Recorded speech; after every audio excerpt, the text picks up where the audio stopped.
இந்த மாதிரி காரசாரமான கருவாடு தொக்கு நீங்க செஞ்சு கொடுத்துருக்கீங்களா? செஞ்சு கொடுங்க. சூப்பரா வீட்டில் இருக்க குழந்தைங்க பெரியவங்க எல்லாமே விரும்பி சாப்பிடுவாங்க. டேஸ்ட்டும் வேற லெவல்ல இருக்கும். வாங்க இதை எப்படி செய்யலாம்னு பார்க்கலாம். இது கருவாடு தொக்கு செய்யறதுக்கு இன்னைக்கு நான் எல்லாம் கலந்த பல கருவாடு தான் நான் எடுத்திருக்கேன். நல்லா அலசிட்டு மஞ்சத்தூள் போட்டு பிரட்டி வச்சிருக்கேன். இப்போ பாருங்க, இது வந்து பண்ணா கருவாடு, இது முரல், இந்த மாதிரி எல்லாம் கலந்த கருவாடு இருக்கு.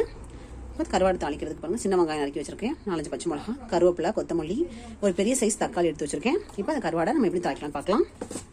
அதுக்கு ஒரு கடாயை காய வச்சு நல்லா கடாய் காஞ்சும் தேவையான எண்ணெய் சேர்த்துருக்கோம்.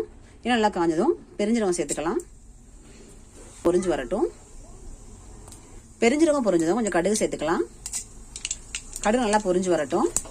கடுகு பொரிஞ்சதும் நம்ம அலசி வச்சிருக்கிற கருவாடுகளை ஒன்றா சேர்த்துக்கலாம். கருவாடு நல்லா எண்ணெயில பொரிஞ்சுட்டே இருக்கு. இப்போ நம்ம கொஞ்சம் மஞ்சள் சேர்த்துக்கலாம். நம்ம அலசினப்ப கொஞ்சம் மஞ்சள் சேர்த்துருக்கோம். அதை பார்த்துட்டு நம்ம கொஞ்சமா சேர்த்துனா போதும். அப்படியே ஒண்ணுனா பிரட்டி பட்டி விடுங்க. கொஞ்சம் வேகட்டும். கருவாடு நல்லா எண்ணெயிலே பொரிஞ்சுக்கிட்டு இருக்கு. இப்போ நம்ம 1 ஸ்பூன் காஷ்மீரி தூளை போட்டுக்கலாம், மிளகாத்தூள் சேர்த்துக்கலாம்.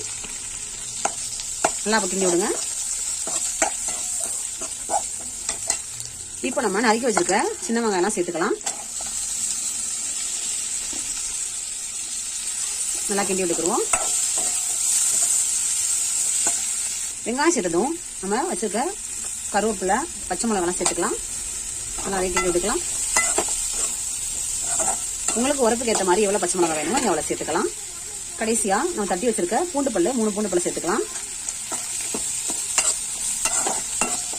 பூண்டு சேர்க்கும் போது நல்லா கொஞ்சம் வாசமா இருக்கும். இப்போ நம்ம கடைசியா நறுக்கி வச்சிருக்க தக்காளி சேர்த்துக்கலாம். நல்லா கிண்டி விட்டுக்கலாம்.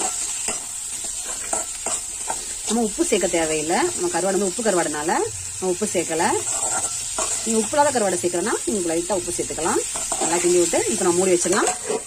இப்போ மூடியை ஓபன் பண்ணி பார்க்கலாம்.